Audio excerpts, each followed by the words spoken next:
Hey guys, just want to warn everyone that there are definitely going to be spoilers in this video, so for anyone who has not seen Avengers Infinity War, you might want to stop this video right now.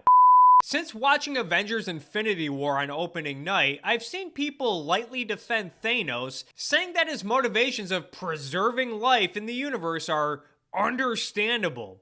As Steve Rose from The Guardian writes in a piece titled, "What if superheroes aren't really the good guys?" Quote, "With a name like that, you know he's not a good guy." That's right, Thanos is only a bad guy because of his scary name. It's the name.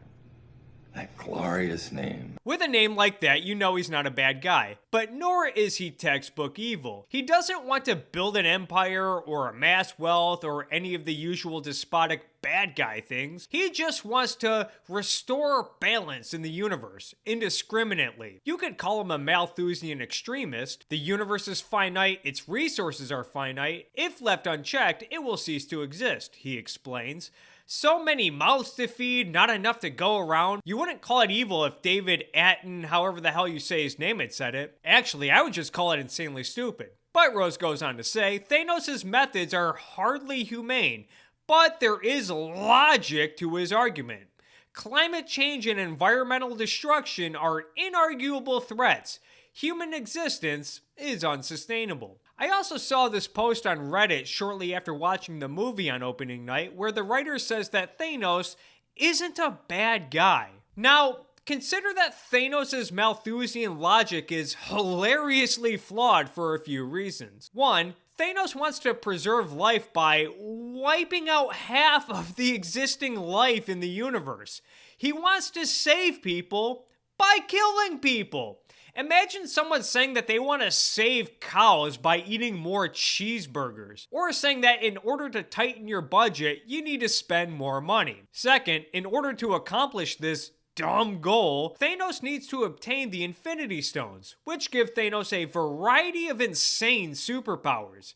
If Thanos really cares about helping people and feeding the hungry, then why not use the Time Stone to look into future weather patterns and seasons and advise farmers to adjust their agricultural practices accordingly? We also know from the first Avengers movie that the Space Stone, i.e. the Tesseract, can be used as an unlimited source of sustainable energy. Why not use the Space Stone to provide more energy and electricity, which could fuel machines and create more food and resources? Norman Borlaug found a way to produce more food without any fancy high-tech gadgets or Infinity Stones.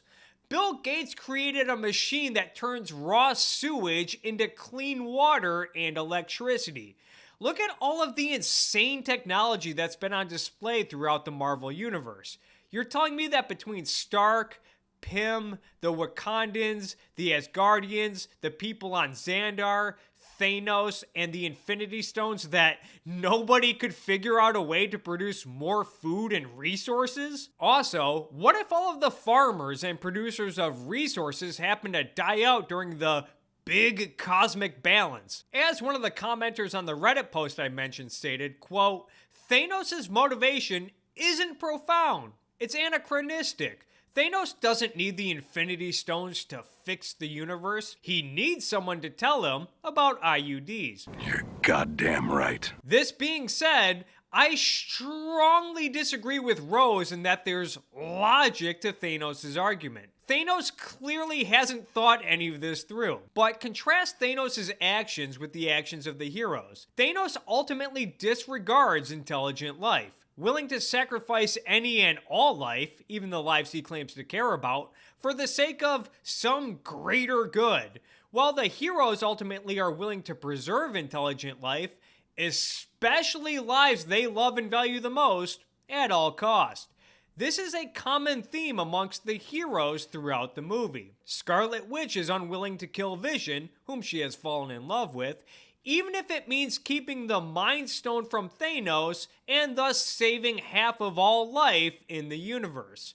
We see this with Star-Lord, who is unwilling to kill Gamora, the life he cares about most, even if it means keeping the Soul Stone from Thanos. When faced with the option of saving the life they love most versus saving half the universe, Star-Lord and Scarlet Witch are unwilling to pull the trigger, until it's rationalized along the lines of, well, if you don't do it, we'll probably die anyway. Which is totally reasonable. Even Gamora decides to save Nebula by agreeing to show Thanos to the Soul Stone. Doctor Strange is willing to hand over the Time Stone in order to save Tony Stark. Although one may rightfully argue that Strange made this calculated decision after seeing the 14 million possible outcomes in the future. We also see Stark constantly caring for Spider-Man.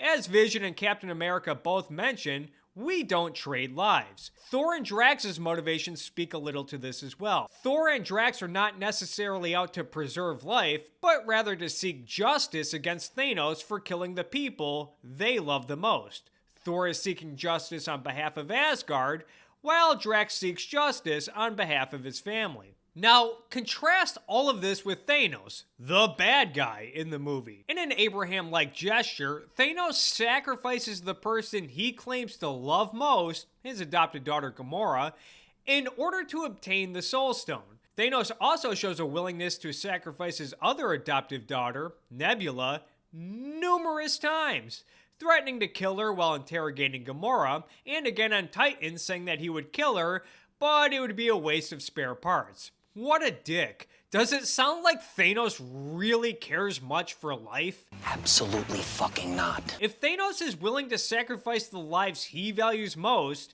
then life ultimately means nothing to Thanos, and he truly loves nobody. Thanos has a complete disregard for intelligent life, willing to sacrifice the ones he loves most in a mission to sacrifice half the intelligent life in the universe. So please spare me any nonsense about how Thanos really is not a bad guy, or that his motivations are logical. The heroes are motivated by life, love, and justice. The villain is motivated by pure destruction. If there's anything to be learned about Infinity War, it's that when some arbitrary greater good is prioritized as the highest value, then intelligent life becomes meaningless.